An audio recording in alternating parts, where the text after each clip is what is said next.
La mayoría de veces cuando una película inicia un poco lento y a medida que va avanzando uno va entendiendo la trama y luego llega el clímax de la película y luego el desenlace. Sin embargo, hay algunas películas que intentan hacer un efecto distinto. Inmediatamente empieza la película, empieza en acción. Usted sabe que algo está pasando, pero no entiende, y la película lo lleva hasta un momento en el que hay algo de drama, de suspenso, y uno dice, no puede ser que al protagonista lo maten tan rápido. Y ahí para la acción. Y de repente dice, 3 días antes. Y comienzan a contar de qué se trata esto. Ok, yo le voy a leer primero el drama de este pasaje y luego le voy a hacer 11 versículos antes. Lean conmigo, por favor, el versículo 11. Tito capítulo 2, versículo 11. Porque ya ahí uno sabe que la acción viene de atrás. Porque la gracia de Dios se ha manifestado, trayendo salvación a todos los hombres, enseñándonos que negando la impiedad y los deseos mundanos, vivamos en este mundo sobria, justa y piadosamente, aguardando la esperanza bienaventurada y la manifestación de la gloria de nuestro gran Dios y Salvador, Cristo Jesús, quien se dio a sí mismo por nosotros, para redimirnos de toda iniquidad y purificar para sí un pueblo para posesión suya, celoso de buenas obras. 11 versículos atrás. Vayan conmigo ahora a Tito capítulo 2, versículo 1. Pablo le escribe a Tito y le dice, pero en cuanto a ti, enseña lo que está de acuerdo con la sana doctrina. Pablo le está escribiendo a Tito, que era un hombre joven, había sido discípulo de Pablo. Pablo lo había mentoreado y lo había dejado en la isla de Creta. Y según el mismo capítulo 1, Pablo lo dejó en Creta para que ayudara en la iglesia, corrigiera lo que estaba deficiente y pusiera ancianos. Y en ese contexto de poner ancianos, pastores en la iglesia, él le hace una advertencia de cómo deben ser esos ancianos que él escoja. Y hace la salvedad de que ya en Creta, ya en esa iglesia, había dificultades. Habían hombres que habían surgido con ideas rarísimas. Ahora no vale la pena discutir de qué se trataban esas ideas. Pero eran fábulas, eran especulaciones, no tenían nada que ver con la sustancia del evangelio, era perder el tiempo. Pero no solamente que se ponían a hablar tonterías, sino que Pablo le dice a Tito en el versículo 16 del capítulo 1, profesan conocer a Dios, pero sus hechos lo niegan. No solamente hablan tonterías, no solamente hablan especulaciones. Es que cuando tú ves su vida, tú te das cuenta que aunque dicen conocer a Dios, su vida revela que no lo conocen. Pero en cuanto a ti, Tito, ¿qué tú vas a hacer en contraste con eso? Enseña lo que está de acuerdo con la sana doctrina. Y uno que conoce a Pablo sabe que fue el que escribió Romanos, un tratado sumamente denso de teología, pudiera estar esperando que ahora que él dice, enseña la sana doctrina, Pablo iba a comenzar a enseñar teología. Iba a decir, ok, ¿cuál es la doctrina que voy a enseñar? Pero ya Pablo había hecho eso con Tito. Ya Tito sabía de qué Pablo estaba hablando. Y miren lo que Pablo le dice. ¿Qué significaba enseñar la sana doctrina? Los ancianos deben ser sobrios, dignos, prudentes, sanos en la fe, en amor, en la perseverancia. Ahora Pablo comienza a hablar de la iglesia. Y él comienza a decirle, enséñale a la iglesia, a diferentes tipos en la iglesia, tipos de personas en la iglesia. Según el género, Pablo le da exhortaciones en cuanto a qué decirle a hombres y mujeres. Según la edad o la estación de su vida, le habla a ancianos, ancianas, jovencitas y jóvenes. Y él le dice, yo te voy a dar un listado de aspectos que tú debes de estar enseñando, entrenando a tu iglesia a que vivan. Y hoy no es mi intención ser detallado con esas cualidades que Pablo habla o ese tipo de vida del que Pablo habla. Pero lo que yo quiero enfatizar hoy, lo que yo quiero probarles hoy, es que Pablo le quiere decir a Tito, Tito, enseña a tu iglesia a vivir de tal manera que adorne el evangelio. La sana doctrina va de la mano con la vida sana y santa. No tiene sentido hablar de sana doctrina cuando tu vida no apoya eso. Así que lo que yo quiero que ustedes piensen durante todos los minutos que nos quedan por delante es si yo pruebo que ese es el punto de Pablo. El punto de Pablo es decir, mi querido hermano, sea anciano, viejo, joven, adolescente, anciana, casi senil, jovencita, tú puedes, de hecho, tú debes adornar el evangelio. Y la forma de hacerlo es con tu vida. Déjeme darle mis pruebas. Fíjense en el versículo 3. Pablo le dice, asimismo las ancianas deben ser reverentes en su conducta, no calumniadoras o chismosas, ni esclavas de mucho vino, que enseñen lo bueno, que enseñen a las jóvenes a que amen a sus maridos, a que amen a sus hijos, a ser prudentes, puras, hacendosas en el hogar, amables, sujetas a sus maridos, para que la palabra de Dios no sea blasfemada. Del listado que Pablo da aquí de ancianas, ancianos, jóvenes, jovencitas, posiblemente la más controversial, el listado de cualidades y acciones más controversial es el de las ancianas. Fíjense lo que él le dice. Algo con lo que nuestra sociedad estaría de acuerdo. Que amen a sus maridos, que amen a sus hijos. Pero luego dice, hacendosas en el hogar, amables, sujetas a sus maridos. Ahora, ¿por qué deberían hacer eso? Alguien pudiera decir, bueno, porque si tú haces eso, te va a ir bien en el matrimonio y las cosas van a andar como deben de andar y tú vas a ver que tú vas a ganar el corazón de tu esposo y tú vas a tener un matrimonio saludable. Eso es cierto, pudiera ser cierto, pero ese no es el argumento de Pablo. Fíjense lo que él dice, ¿por qué las ancianas deberían ser así? ¿Por qué las ancianas, por qué las mujeres maduras no deberían ser chismosas? Para que no se hable mal de la palabra de Dios. Para que no se asocie mi tipo de vida y mis acciones con el evangelio y se diga, si eso es el evangelio y ella está haciendo eso. Más adelante, siguiente prueba en el texto. Déjenme decirles algo. Mis hermanas, una nota, un paréntesis para ustedes. Mis hermanas, en nuestra sociedad, ustedes van a tener que decidir a quién van a insultar, a Dios o a la sociedad. Y yo espero que ustedes escojan insultar a su sociedad, incluso ser insultada por su sociedad, siempre y cuando Dios no sea insultado por su conducta. Yo espero que ustedes prefieran decir sea como sea que Dios diga. Aunque mi sociedad, mis expertos, las revistas y las vallas en República Dominicana me hablen de cómo está creciendo la equidad de trabajo en la fuerza laboral y las mujeres cómo están contribuyendo. Y además de eso tienen que ser buenas madres.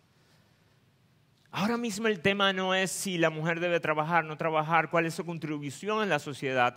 Pero mi hermana, siempre y cuando eso se oponga a ser hacendosas en el hogar, cuidar de sus maridos y cuidar de sus hijos. Ustedes deben de ir totalmente contrario a esa idea. Y déjenme hacer una aclaración. Quedarse en la casa sin trabajar no honra a Dios. Usted puede decir, no, yo honro a Dios, ya estoy en mi casa. Eso no es el modelo. ¿De acuerdo? Pero yo no tengo tiempo de hablar cuál es el modelo. Luego más adelante, miren el versículo 8. Desde el versículo 6, Pablo le dice a Timoteo, enséñale esto a los jóvenes, o sea, que sean prudentes. Y en el 7 le dice, muéstrate tú como ejemplo en tu conducta y en tus palabras. La idea es, Tito, tú te tienes que presentar delante de los hombres jóvenes de la iglesia y en humildad decir, yo soy el tipo de hombre que ustedes deben ser. Eso es lo que Pablo le está diciendo. Y no solamente en mi conducta, sino también en mi predicación. Y miren la razón que Pablo da. Versículo 8. A fin, el propósito, para que el adversario se avergüence al no tener nada malo que decir de nosotros.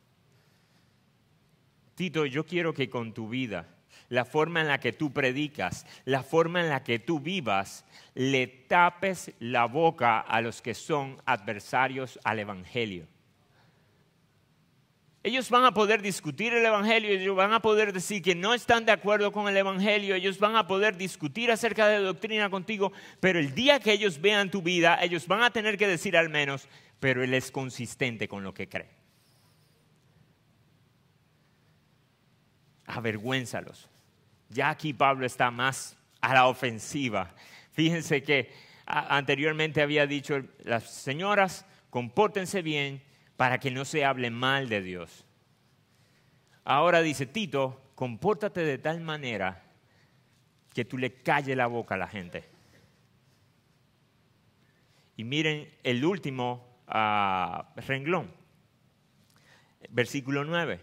A los siervos que se sujeten a sus amos en todo, que sean complacientes, no contradiciendo, no defraudando, mostrando toda buena fe para que adornen la doctrina de Dios. Y pónganse en contexto. En aquel tiempo no había gremios, no había sindicatos, no habían derechos laborales, no había código penal ni código laboral, nada de eso. Los siervos eran propiedad privada de sus amos y lo trataban como quisieran. Eso no era de que, y hay aumento, y el bono, ¿cuándo viene? Nada de eso. Y él le dice, ¿ustedes saben qué? No sean quejosos, no defrauden, no roben, no piensen para ustedes, aquí tanto que abusan y no me dan lo que es justo, yo me voy a coger este pedacito, este poco, que al menos es para proveer para mi familia, tampoco es para enriquecerme. No haga eso. Y de hecho, ¿tú sabes qué? Mi hermano siervo, si tú vas con un amo malo y te presentas delante de él y vives una vida sin ser quejoso, sin defraudar, sin quedar mal, de hecho siendo complaciente, queriendo agradarlo, no es solamente, no, yo hago lo que me dicen. No, haz de más. ¿Tú sabes qué va a pasar si tú haces eso? ¿Cuál es el propósito de hacer eso? Para que adornen la doctrina de Dios, nuestro Salvador, en todo asunto, en todo respecto. Miren lo que Pablo está diciéndole a Tito. Párate delante de tu iglesia y enséñale que su conducta tiene que ir en armonía con el Evangelio. Su ética tiene que ir de la mano con su teología. Los conceptos se tienen que hacer concretos. Las ideas tienen que moverse a las acciones, Tito. Enséñale eso a tu iglesia, porque si tú no le enseñas eso a tu iglesia, no importa lo que tú estés enseñando desde el púlpito, tu iglesia no va a representar bien a Dios. Y el propósito de la iglesia es que Dios luzca bien. Que el Dios luzca bello. Que Dios luzca atractivo. Ese es el propósito que Pablo ha estado enfatizando. Ahora venimos al clímax de la acción. Versículo 11. ¿Por qué? ¿Por qué deberíamos tener el tipo de vida que adorna la doctrina, el tipo de vida que decora el Evangelio, el tipo de vida que hace atractivo el Evangelio? Miren por qué. Versículo 11. Porque la gracia de Dios. Porque la gracia de Dios se ha manifestado, porque la gracia de Dios ha aparecido, porque la gracia de Dios se hizo evidente. Y cuando nosotros vamos a Timoteo, que es una carta parecida a Tito, nosotros nos damos cuenta que él usa la misma expresión y dice que esa aparición de la gracia de Dios o la bondad de Dios fue en Jesucristo. Así que lo que está haciendo Pablo aquí es, la gracia de Dios se manifestó cuando apareció Jesucristo. No es que no existía, ella estaba. Dios siempre ha sido un Dios lleno de gracia. Si ustedes van al Antiguo Testamento, se van a encontrar con gracia, se van a encontrar con favores que Dios hace hacia hombres y hacia pueblos que no lo merecían. Nosotros sabemos que Noé halló gracia a los ojos de Dios. Dios le dio gracia a José. Así que la gracia no es un invento nuevo testamentario. Siempre estuvo ahí. Pero dice Juan que cuando el Verbo se hizo carne, apareció la gracia y la verdad. Nosotros solamente la conocíamos de referencia, pero cuando se encarnó Jesús, la gracia tomó carne, forma y color y ya la podíamos oír. Jesús mismo. Así que cuando esa gracia apareció, ¿qué hizo? Esa gracia apareció, se manifestó trayendo salvación. Trayendo salvación. Yo no sé por qué tú viniste hoy a la iglesia. Yo no sé, amigo, qué te movió a venir a la iglesia. Puede ser que tú estés en medio de un serio conflicto matrimonial y este es tu último chance para salvar tu matrimonio. O puede ser que tú estés pasando por serias dificultades económicas. Ya tú no sabes dónde más tú puedes encontrar socorro. Y quieres venir donde está Dios a ver si tú encuentras socorro. A ver si poniéndote bien con Dios, Dios te pone bien. Quizás tú estás pasando por una seria pérdida y necesitas consuelo. Quizás tú estás en medio de depresión y estás buscando ayuda, estás buscando apoyo. Déjame decirte algo. Lo que aquí te ofrecemos es mucho más que eso. No es que no te podemos ayudar, pero ese no es el propósito fundamental de la iglesia. El propósito fundamental de la iglesia es presentar a este Jesucristo que se manifestó. ¿Saben para qué? Para salvar. No para ayudar, no para darte una ayudita, no para contribuir contigo en un momento de tu vida. Déjame ponértelo de esta manera, una ilustración, una muy imperfecta ilustración si ustedes saben de teología. Cuando nosotros vamos a las Escrituras, nosotros vemos la condición del hombre en algunos aspectos semejante a lo siguiente. Imagínate que tú estás en un edificio de 3 pisos y se ha incendiado en llamas, desde el primer piso hasta arriba. Todo el mundo sale y dicen, pero falta Pedro, falta Juan, falta María, falta cual sea el nombre tuyo. Falta él y yo sé que está en la 3ª planta. Yo sé que está en la 3ª planta, todo está ardiendo. A metros del edificio se siente el calor. Y tú vas Y además de esto, lo que nadie sabe es que por la condición de calor, humo, tus pulmones ya no aguantaron más y tú colapsaste. Ya tú no puedes respirar más. Tú estás tirado en el tercer piso. No te puedes parar, no puedes llamar, no puedes hacer absolutamente nada. Y abajo aparece alguien que va ¡pum! Y tumba la puerta de abajo, de la primera planta, y te vocea, ¡ya puedes salir! Fue una ayudita.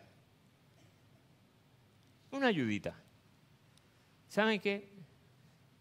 Yo creo que a veces nosotros venimos a la iglesia a que Dios nos dé ese tipo de ayudita. No es mucho, lo que necesitamos es algo. ¿Qué tal es poner una escalera? Bueno, bajar 3 pisos, como el fuego como está difícil.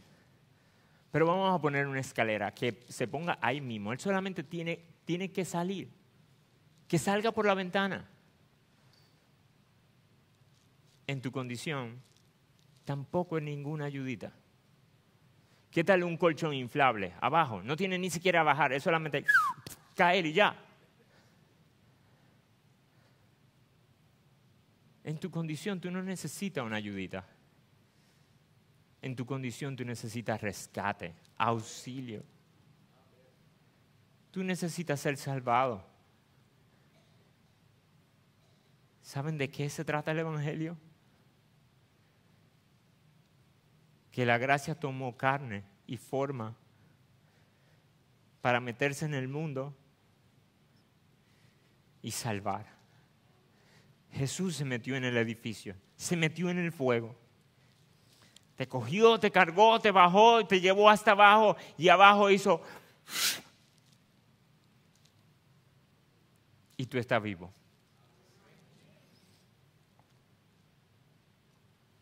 Yo sé que sea cual sea el dolor que tú estés pasando en tu vida, se siente duro, debe ser intenso.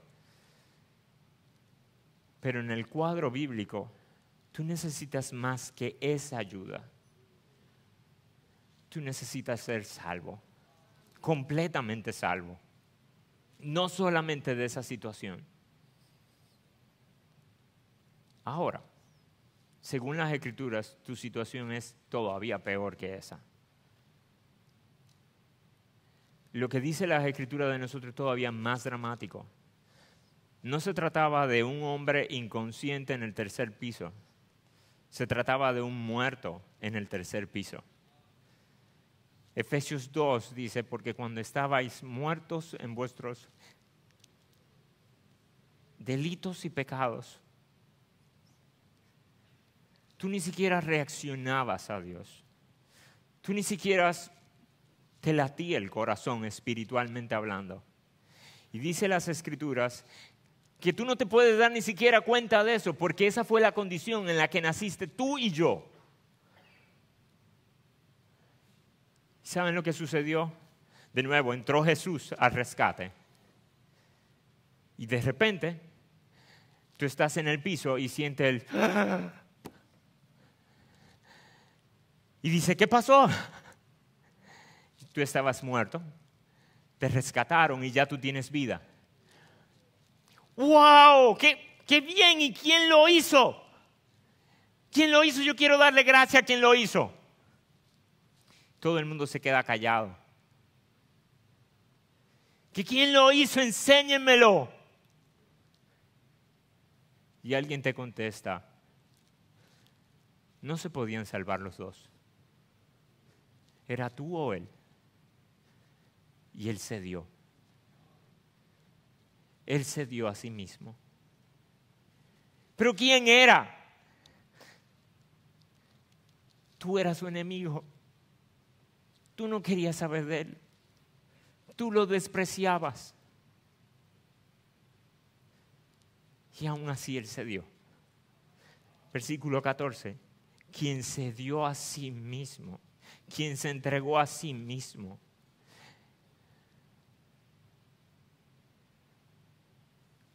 ¿Cómo tú vas a vivir ahora? la mayoría de nosotros pensaríamos, tengo que vivir una vida de gratitud, de gracia. Yo nunca voy a poder olvidar a ese hombre, le voy a poner el nombre a uno de mis hijos. Estaría sumamente agradecido de ese hombre, de ese héroe. Pero tú no vivirías por él. La gratitud sería suficiente. El reconocimiento sería suficiente. El respeto sería suficiente. Pero vivir por él. Vivir para que de él se hable bien. ¿Saben qué? A veces nosotros usamos el argumento de la gratitud y decimos, por causa de todo lo que el Señor ha hecho con nosotros, nosotros debemos estar agradecidos e ir y hacer. Eso está bien, pero la gratitud solamente sirve para la alabanza. Miren esto. En el versículo 14 dice que quien se dio, quien se entregó a sí mismo, quien nos salvó, quien tomó nuestro lugar, ¿cuál era el propósito? Y uno puede decir, claro, salvarme. Miren, para redimirnos, comprarnos, liberarnos, rescatarnos de toda iniquidad y purificar para sí un pueblo suyo, propio, celoso de buenas obras. ¿Ustedes saben qué, mis hermanos? ¿Ustedes saben qué, mis amigos? Usualmente cuando nosotros hablamos de salvación, pensamos en estos términos. Aquí está el hombre en condenación, merece el justo juicio de Dios, está perdido, está a las orillas del infierno. Y vino Jesús, vino la gracia y lo salvó. Y eso significa, salvar significa que ya te quitaron de cerca del infierno y te llevaron a un sitio seguro. En las Escrituras, salvar es mucho más profundo que eso. Lo incluye, pero es mucho más profundo que eso. Miren para qué fue que Cristo se entregó a sí mismo. Niños, atiendan esto. Cristo no se entregó a sí mismo, no fue a la cruz solamente para salvarte del infierno. Él fue a la cruz para comprarte, para decir, tú eres libre, pero eres mío. Para redimirte de toda iniquidad. Ya tú no tienes que ver con la iniquidad. Ya tú fuiste liberado. Por eso ya Dios no va a tomarte en cuenta tus pecados. Pero también para purificar, para limpiarte, para hacerte puro, para hacerte más semejante a Él. No es un favor que tú le haces. No es un favor que tú le haces, no es algo que tú haces por gratitud, obedecerle. Es que para eso fue que te salvó. Fue para eso. Así que, hermanos, cuando nosotros estemos haciendo discípulos, porque esa es nuestra misión, hacer discípulos, no es solamente ayudar a personas que tienen ciertos problemas y ustedes quieren traerlo a la iglesia a ver si pueden resolver ese problema. Es salvarlo. Es salvarlo del infierno. Es salvarlo de su pecado. Es salvarlo de su vieja manera de vivir que lo metió en ese lío. Es salvar. Y fíjense lo que él dice, versículo 11, trayendo salvación a todos los hombres. Y de nuevo le enfatizo que esa salvación no se refiere a te sacaron del infierno y te llevaron seguro al cielo, tiene un ticket seguro al cielo. No, esa salvación es yo te liberé, yo te rescaté de esa vana manera de vivir. Y esa salvación fue traída, fue dispuesta para todos los hombres. Todos los hombres que Pablo había mencionado anteriormente. No se trata de género, incluye a hombre y a mujer. No se trata de edad o etapa, ancianos y ancianas. No se trata de condición social, siervos y amos. Es a todo hombre. Todo hombre. No hay excepción. Ahora, fíjense algo. Nosotros tendemos a pensar en gracia de la siguiente manera. Gracia es ese favor inmerecido que Dios da, que Dios otorga, que Dios se mueve a dar con aquellos que no lo merecen, sacándolo del infierno y llevándolo al cielo, asegurándole el cielo. Pero ¿saben qué? Eso es verdad, pero se queda corto de la verdad. No es la verdad completa. Según este pasaje, nosotros no solamente recibimos gracia el día que fuimos salvos, o gracia el día que nos presentemos delante del Señor. Este pasaje nos enseña que todo aquel que ha sido salvo vive en la gracia. Así como los peces viven en el agua y ese es su hábitat y eso es lo que ellos entienden, y si ustedes le preguntan cómo se siente estar mojado, ellos no entienden eso porque es todo lo que conocen. ¿Ustedes saben qué? Para todo aquel que está en Cristo, la gracia es su océano. Ahí es donde Él vive. Mi hermano, desde que tú abres los ojos, tú te levantas en tu habitación, en el baño, en tu casa, cuando tú sales a la calle, cuando tú te mueves en el tránsito, cuando tú llegas al trabajo, en el cubículo, de vuelta a la casa, en el deporte, en el play. Gracia. La gracia obrando en tu vida, la gracia de Dios perdonando tus pecados, la gracia de Dios aceptándote, la gracia de Dios presente contigo, Dios favoreciéndote, Dios ayudándote. Todo el tiempo. No hay momentos en el que nosotros recibimos gracia. Es una vida de gracia.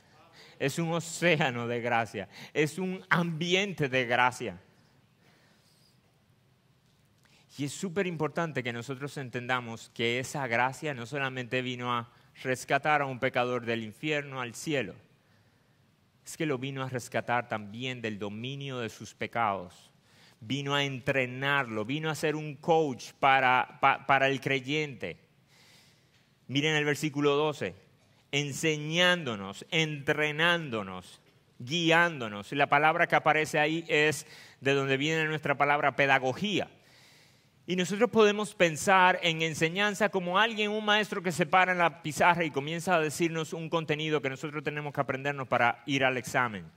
Sin embargo, lo que tiene Pablo en su mente es a unos personajes, usualmente esclavos, que el dueño de la casa compraba, adquiría, para que cuidara de su hijo y lo educara. Era como una nana glorificada. Tenía que cuidar del niño, pero además de eso tiene que educarlo. Tiene que enseñarlo las letras, a leer, las matemáticas, las ciencias, pero también tenía que enseñarlo a vivir. Así que lo que está diciendo Pablo es, la gracia no solamente nos rescató, la gracia está todo el tiempo al lado nuestro como un maestro, enseñándonos a vivir. ¿Y de qué modo nos enseña? Bueno, hay un aspecto negativo. Dice, enseñándonos que negando la impiedad y los deseos mundanos. La gracia, mis hermanos, primero nos enseña a decir que no. Y cuando me refiero a primero es porque aparece primero en el texto. A decir que no. Ahora, ¿a qué? ¿A todo lo divertido, chulo, emocionante? No.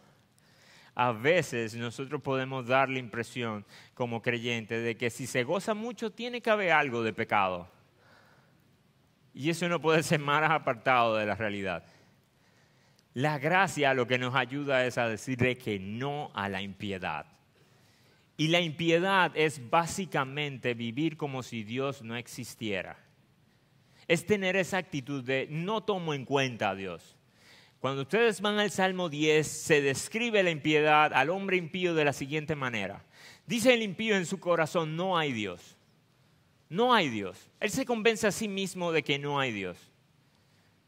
Y más adelante dice, bueno, si lo hay, Él no ve. Él no me está viendo. Si lo hay. Y si ve, supongamos que hay y que me ve. Él no lo tomará en cuenta. No traerá retribución. Ese es el corazón de la impiedad. Es pensar que no hay Dios. Y si lo hay, lo que yo hago, Él es totalmente indiferente. Le da lo mismo. De hecho, a veces nosotros pintamos a Dios y la gracia de Dios como si fuera una abuela apoyadora. Ay, el pobre. Pero no. Y no tememos a Dios. No tomamos en serio a Dios. No respetamos a Dios. No somos reverentes delante de Dios. Y Él dice, mis hermanos, lo primero que hace la gracia en nuestra vida es hacernos conscientes de Dios. Hacernos conscientes de que Él está, de que Él ve y que Él retribuye. Hay cosas que tú paras de hacer, cosas que tú te detienes de decir porque hay alguien en la sala o porque hay una cámara que te está viendo. ¿Cuántas cosas tú te detienes de hacer porque Dios te está viendo? No porque tú sabes que en el código bíblico eso está mal. No. Es que en lo oscuro de mi habitación, donde no hay cámaras, el ojo de Dios está presente. Y Él no es una abuela apoyadora. Él me va a tomar esto en cuenta. Si hago lo malo, vendrá al menos disciplina. Pero si hago lo bueno, recompensa. Porque también eso es importante. A veces nosotros pensamos que Dios solamente está para ver lo malo y no para ver lo bueno. Así que lo primero que nos ayuda a la gracia a hacer es no a la impiedad, no a los deseos mundanos. Los deseos mundanos son básicamente deseos desordenados, desalineados, no puestos en prioridad de cosas de este mundo. Las 3 P. Poder, placer, posesiones. Poder es ese deseo intenso de tú tener un título, un nombre, una posición. Es que cuando tú entres a un sitio digan, wow, llegó fulano, don. O tú usar tu cuerpo y tu belleza para causar igual deslumbre. Usar poder para manipular, para abusar, para castigar, para salirte con la tuya. Las posesiones. Un deseo desordenado por las posesiones nos lleva a la envidia, a la codicia, a la avaricia, incluso al robo. Y finalmente el placer. El deseo del placer instantáneo, nos lleva a la comodidad, la pereza, la lujuria, la fornicación, sacar el diseño del sexo del matrimonio, el diseño que Dios hizo del sexo para el matrimonio y tú comienzas a tomar prestado desde ahora. Si tú estás bajo la gracia, si tú de verdad fuiste salvo, no fue solamente en ese día. Tú tienes una gracia, a un ayudante, a un guía, a un entrenador al lado tuyo que te debería estar diciendo no. Si tú estás viviendo sin considerar eso, entonces tú no tienes mucho derecho a pensar que tú estás en el océano de la gracia. Puede ser que todavía tú estés fuera. Ahora, la gracia no solamente nos enseña a decir que sí, que no, también es que sí. Nos enseña a vivir sobriamente, sensatamente, con dominio propio, justamente en nuestras relaciones con nuestra familia, en nuestras relaciones con nuestro personal, en nuestras relaciones de trabajo y piadosamente. Mi relación vertical, mi relación con Dios. Yo vivo como si Dios existiera y tomara en cuenta cada respiro mío. y tomo decisiones pensando en que Dios me ve y que me va a recompensar.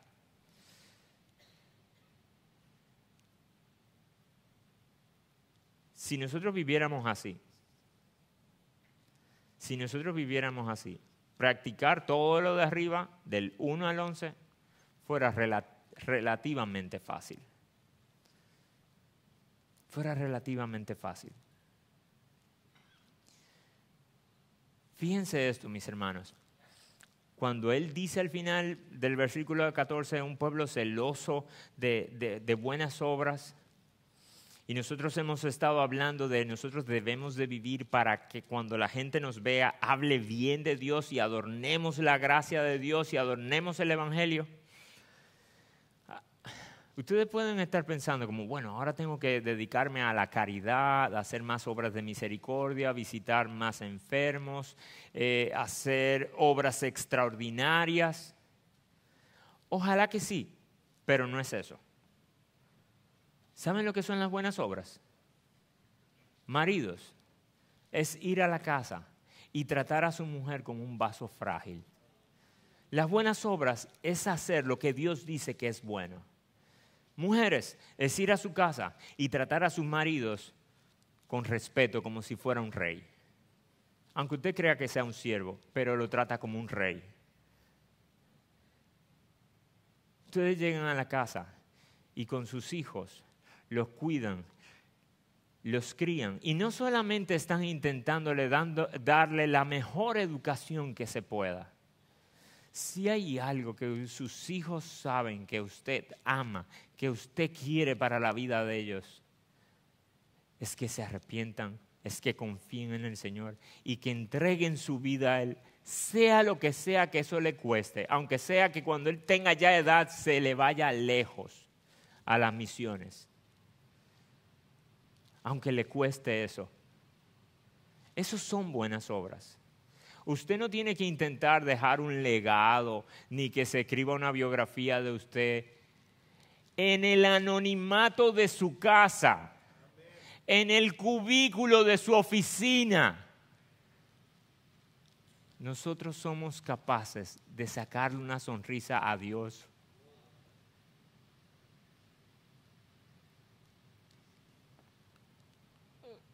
Cuando yo le decía a mi esposa el título de este sermón, una vida que adorna a Dios, al Evangelio, ella me decía, suena bien, pero es verdad. O sea, ¿cómo nuestra vida puede adornar el Evangelio? Es como si al Evangelio le faltara algo. ¿Saben qué? No le falta nada. Es bello, es precioso, es hermoso. Pero nuestra vida es como esos detalles que pueden arruinar todo un escenario. Yo no sé si a ustedes les ha pasado que han visto a una persona vestirse y todo lo que tiene es bello en sí mismo, pero lo tiene de tal manera, combinado de tal manera que uno dice, mi madre. Y él no le está quitando belleza al atuendo en sí mismo, o no le está añadiendo belleza al vestido.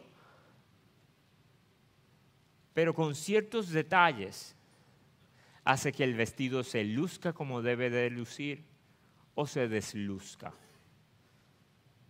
¿Saben qué, mis hermanos? Nosotros estamos llamados a vivir un tipo de vida. Fuimos comprados. Fuimos salvados. Jesús dio sangre para que nosotros hagamos lucir precioso tal como es al Evangelio.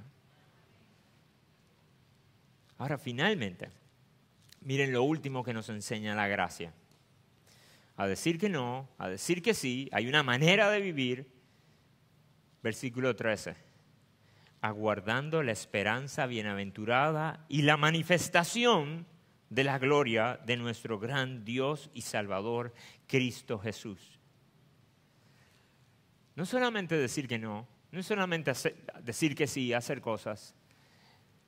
La gracia, nuestro tutor, si hay algo que hace es decir, no, espera, aguanta, mantente a la expectativa.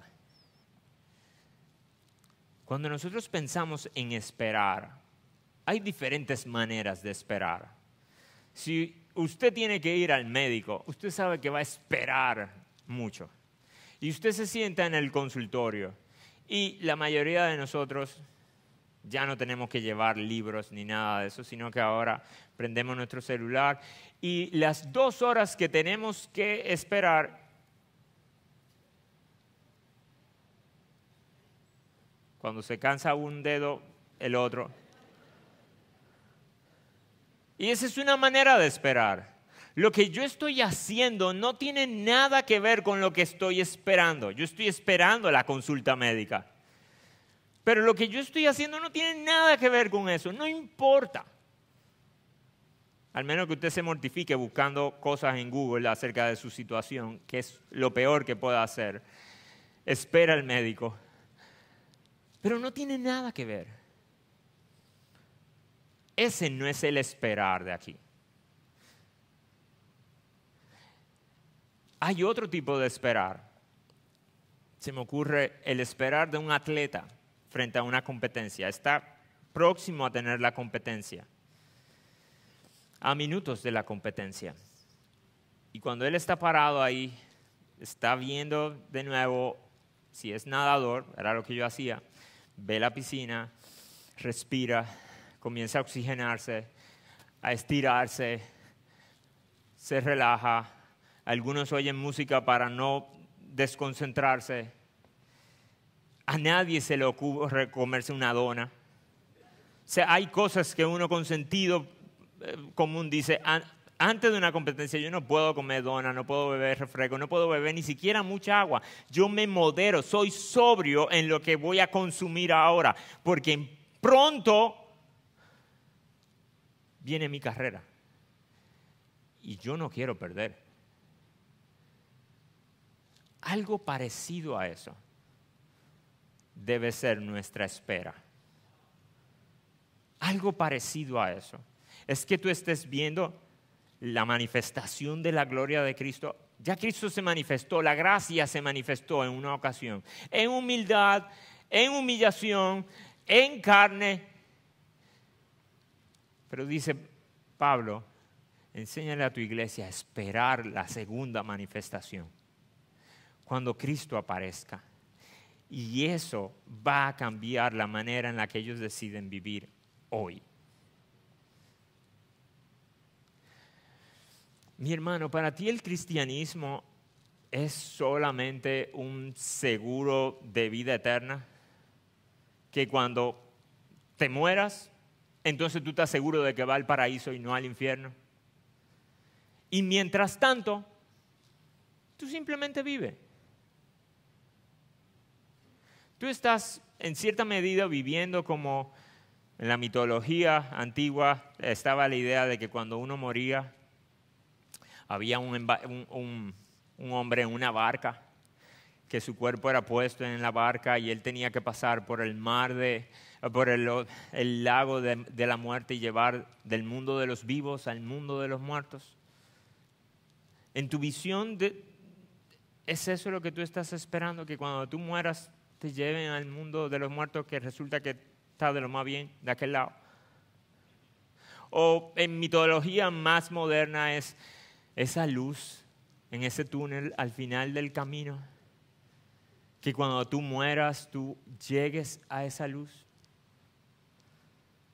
¿Saben qué? Como creyentes, nuestro interés no debería ser llegar al final del camino y la luz. Es que la luz venga. No es cómo llegar al más allá, es que el más allá venga al más acá. Es que Cristo aparezca. No es solamente que yo me encuentre con Él, es que Él venga y cambie todo esto de una vez por todas. ¿Es eso lo que tú más estás esperando para que tu vida sea realmente buena? ¿O lo que tú estás esperando realmente para que tu vida sea buena es un nuevo trabajo? Cuando llegue el nuevo trabajo. Cuando llegue el título. Cuando llegue la esposa. Cuando lleguen los hijos. Cuando se vayan los hijos. Ese es el tamaño de tu esperanza. ¿Qué es lo que tú más estás esperando?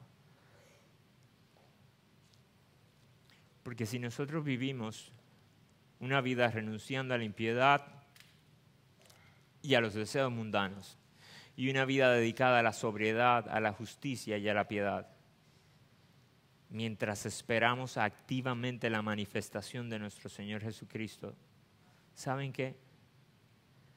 Nosotros vamos a adornar el Evangelio. Y no me malentiendan, a veces adornar el Evangelio significa ser repulsivo para otros. No piense que porque usted haga las cosas para el Evangelio y para la gloria de Dios en su trabajo, su jefe va a estar encantado con usted. Va a estar encantado con usted cuando usted sea diligente, proactivo, no quejoso, no chismoso. Pero cuando Él le pida algo que vaya en contra de la ley de Dios, cuando Él le pida algo que sea imprudente, cuando usted en la oficina tenga que decir, lo lamento, no me vuelvan a enseñar eso, usted no va a ser ni atractivo, ni bello, ni hermoso. Pero como les decía ahorita, mis hermanos, vivamos el tipo de vida que mejor la sociedad nos insulte y no que nosotros insultemos a nuestro gran y bello e increíble Salvador.